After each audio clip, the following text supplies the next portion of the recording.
What's going on, America? This is Kevin from Kevin's Corner.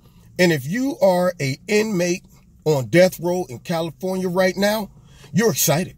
You're sitting back like, yeah, that's what I'm talking about, baby. Thank you, Governor Newsom. You just came through for us, man. Hey, look, dude, in about 2 weeks, I'm about to get put to sleep. And then Governor Newsom, because he's a liberal and he wants the virtue signal. He saved my life. Even though I might have slaughtered a whole busload of orphans, but it don't matter. It don't matter. Because, see, he wants to appear to be progressive, and he just reached out and just made this executive order, not even considering all of the family members that had to endure trials, had to sit and revisit all of the details of what happened to a family member, and had such great hopes of seeing some type of justice be done. I mean, you're excited. You go through 2 years of a trial. Then the verdict comes down and the families are hugging and everything. And you're like, finally, justice. And then out of nowhere, this guy decides, you know what? I just woke up today and I felt that it's not right. It's not right.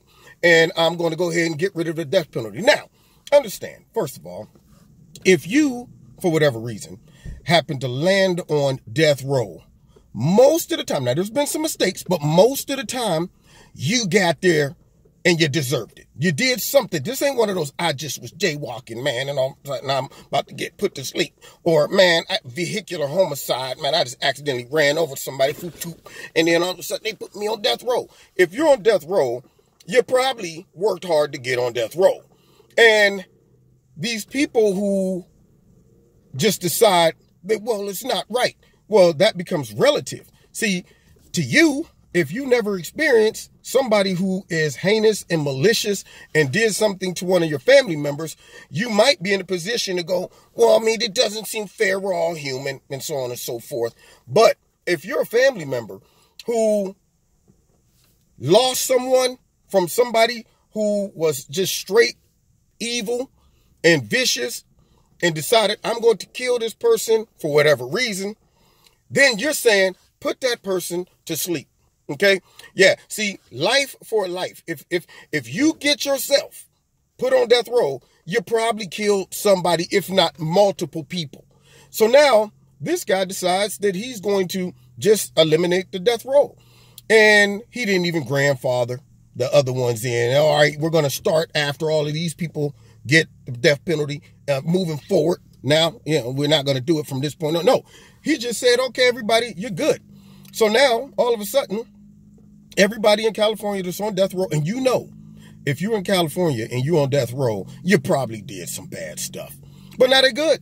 They're all celebrating because of this guy. Now, if I'm a Californian, I would be leaving that state and I wouldn't be going back. No LL Cool J here. No, I'm going back to Cali.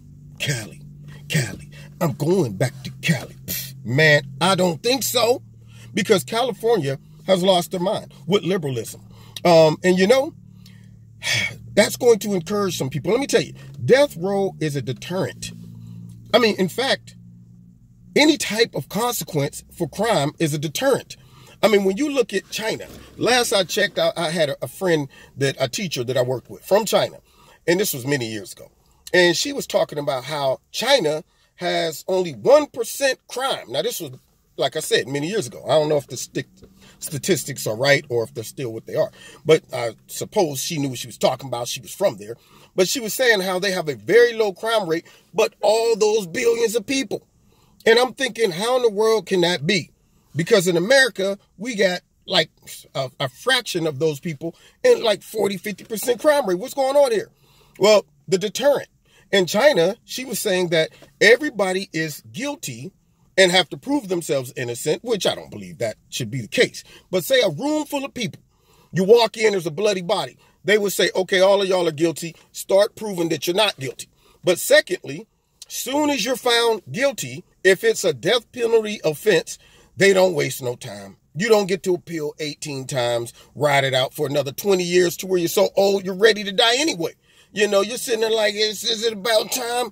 Good, because my back and feet is killing me. No. They do it right then. They take you right out back, right on the spot, put one in the back of your head, and then make your family pay for the bullet. Now, to me, that right there is a deterrent. That's why at the time, I guess they had like 1% crime. And I'm going, wow, That's pretty tough. If people knew there was like an immediate reaction to your behavior, it would deter a lot of people. But because we have this very casual, prolonged justice system, which in some cases is good because you might find some other details as time go on. But at the same time, when you look at our system compared to some other countries, there's probably a lot of guys that say, you know what, I could do some time, but I don't want the death penalty though. So therefore, this is worth the risk. I'm going to go ahead and kill about 8 or 9 people because I'm in a state that the most I'm going to get is life. So now the deterrent's gone. If you knew that, man, I'm going to get the death penalty, that makes you think twice, okay? Especially if you were like a full-blown, reckless sociopath or something where you're like, man, you know what, I don't care. Life don't mean nothing to me. Well, your own life usually do. I mean, even Ted Bundy, as heinous as he was, had to break down and cry when he was about to get the death penalty. You should have saw him. He was shook up, scared, pooped on himself while they was dragging him down to the electric chair. He was concerned for his life after killing all of those women. And all of a sudden, he's getting gentle, very ginger. They shaved their head. He didn't even eat his last meal. You want some food, Ted? What? Yeah, that right there becomes a reality. Like, the people that I put in that predicament is now me. I'm in that predicament. I'm the person that's looking at the last few minutes of life. And that's a deterrent. It is. So this guy just decides, well, you know what?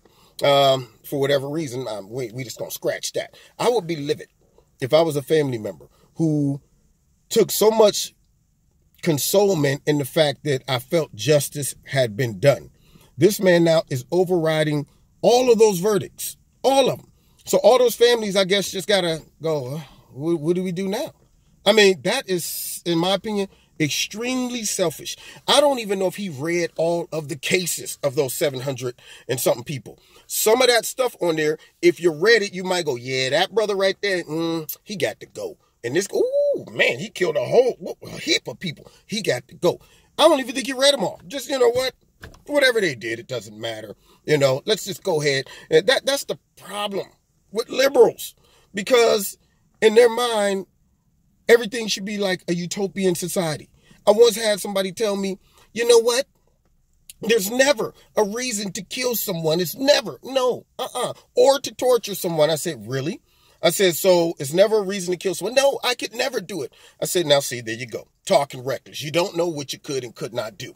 If you walked in the house and one of your kids was about to be killed by somebody and all you had to do was pull the trigger to stop that person, would you do it? Oh, well, yeah, that's different. No. See, you just told me there's never a reason to kill somebody. Okay. Now, granted, nobody wants to be put in that predicament to have to make that decision.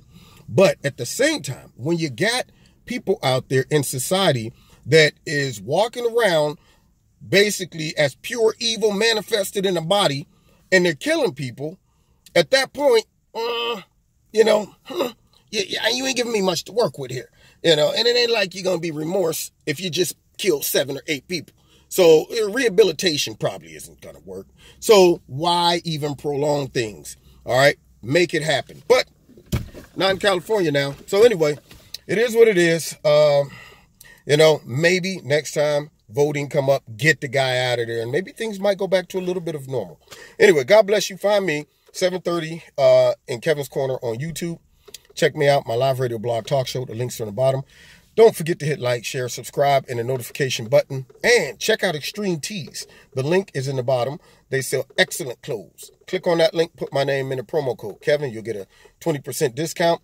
And if you want to donate to Kevin in Kevin's Corner, there's a link in the bottom. Do that as well. God bless. See you next time in Kevin's Corner.